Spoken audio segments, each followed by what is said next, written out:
Apakah kamu tahu ilmuwan yang biasa dikenal dengan Bapak Genetika Modern? Nah, untuk menjawab pertanyaan tersebut, mari kita belajar pada video ini.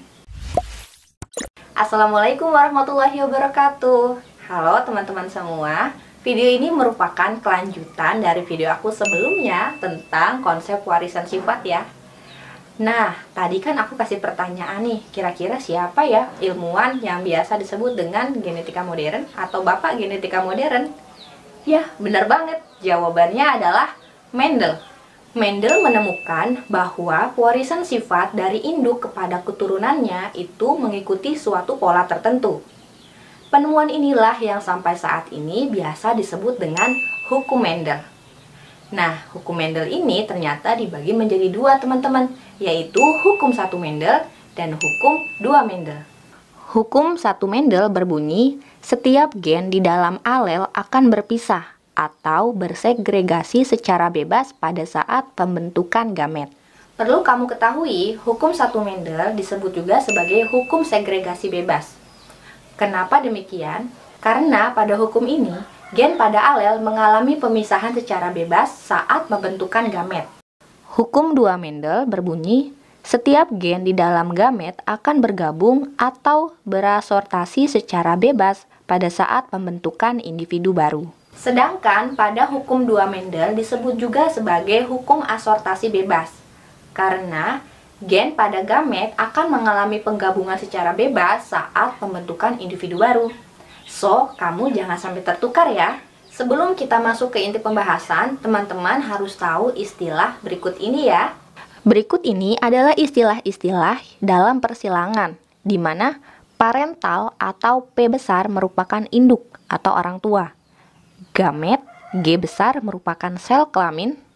Filial, F besar merupakan keturunan atau anakan. Genotip merupakan susunan gen penyusun sifat, dan fenotip adalah sifat yang tampak.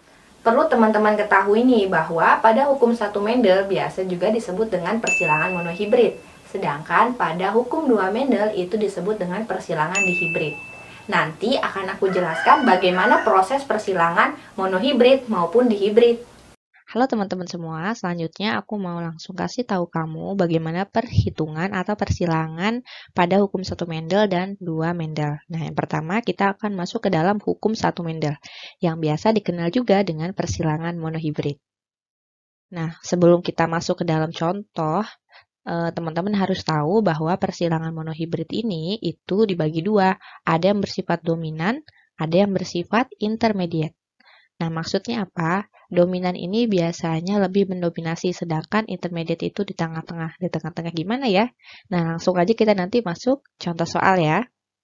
Oke teman-teman, kita langsung masuk ke contoh persilangan monohibrid yang dominan. Nah, ini aku sudah menyiapkan soal, di mana soalnya adalah persilangan antara tanaman encis berbatang tinggi dengan genotipnya T besar dengan tanaman encis berbatang pendek. Genotipnya T kecil. T besar bersifat dominan terhadap T kecil, maka akan menghasilkan keturunan dengan genotip dan fenotip berupa. Nah, langkah pertama yang harus teman-teman lakukan adalah tulis aja pertama parental P1 ya. Parentalnya berarti indukannya. Nah, indukan dari jantannya kita buat aja T besar, dikalikan dengan indukan betinanya T kecil.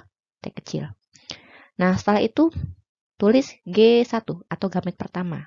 Berarti ada T besar, kita pecah menjadi T besar, lalu T kecil. Nah, di sini terbentuklah filial pertama atau filial 1 itu kita silangkan. Berarti kayak ini, ketika kali silangnya. Nah, sehingga menghasilkan T besar, T kecil, dan T besar, T kecil. Nah, kalau udah, kita buat parental kedua. Kita silangkan dari filial pertama ini tadi. Berarti jantannya T besar, T kecil, lalu disilangkan dengan betinanya T besar, T kecil. Sehingga menghasilkan gamet keduanya T besar dan T kecil. Ini koma ya. Lalu ada T besar dan T kecil. Nah, lalu filial keduanya, filial keduanya kita masukkan ke dalam kotak ini yang sudah aku buat. Nah, yang jantan taruh di atas, yang betina di bawah.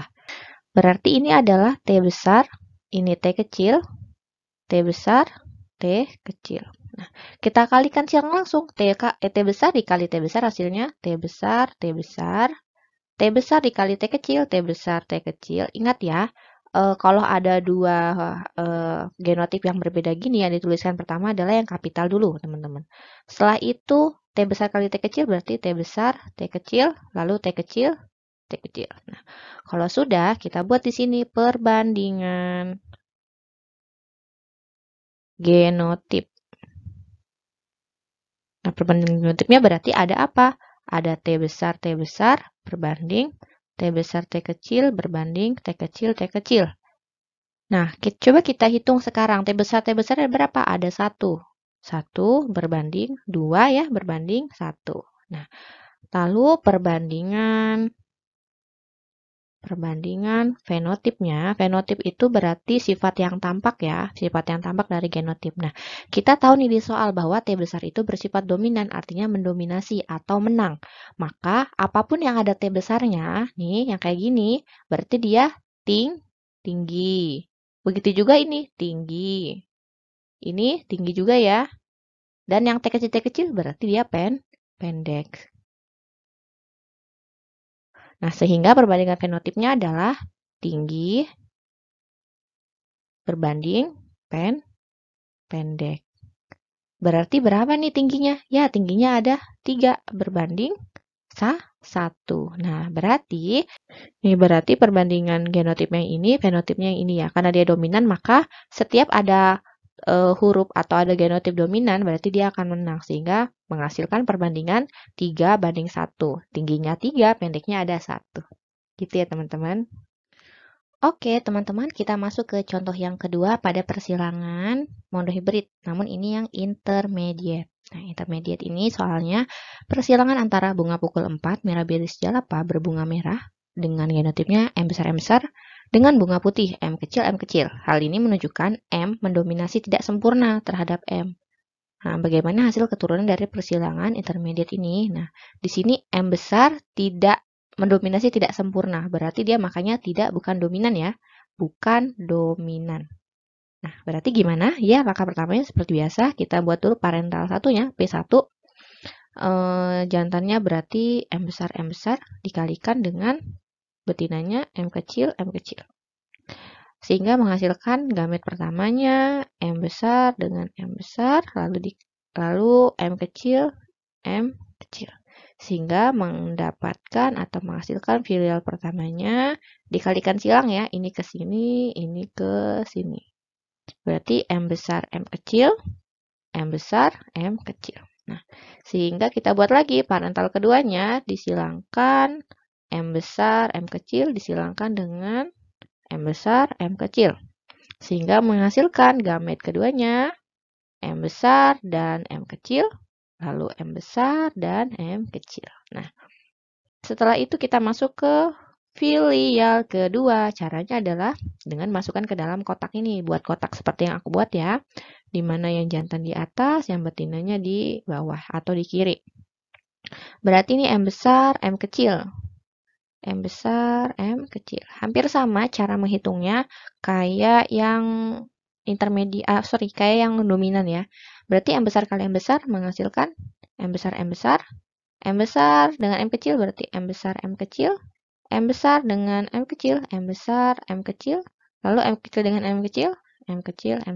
Nah, dari sini kita dapat perbandingan genotip dulu. Perbandingan genotipnya berarti ada M besar banding M besar M kecil dibanding M kecil. Nah, ada berapa M besarnya? Ada 1.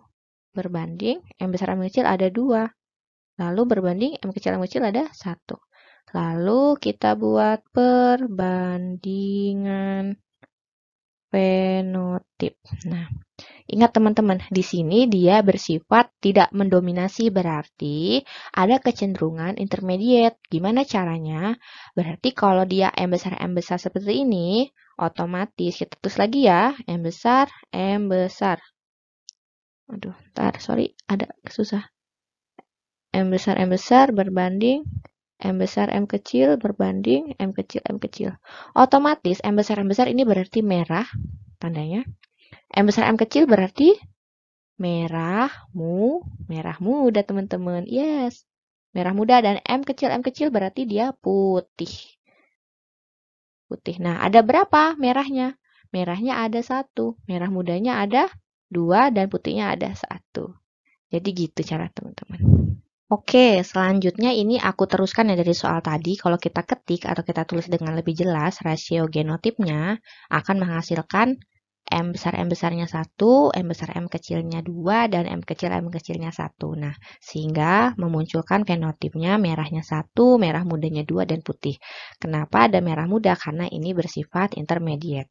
Nah, kalau ditanyakan pada soal berapakah persentase bunga merah, nah maka kita tulis, karena merah ini ada 1, berarti kita tulis 1/4 dikali 100%. Loh, ini 4 dari mana? 4 adalah jumlah keseluruhannya. Kalau 1 tambah 2 tambah 1 kan hasilnya 4. Karena ada 4 hasil yang didapatkan, berarti 1/4 kali 100 menghasilkan 25%. Nah, sekarang merah muda. Merah mudanya ada 2, berarti 2/4 dikali 100%, sehingga menghasilkan 50%. Dan yang terakhir, berbunga putih. Putihnya ada berapa? Putihnya ada 1 nih. Berarti 1/4 dikali 100%, sehingga menghasilkan 25%. Jadi gitu ya teman-teman.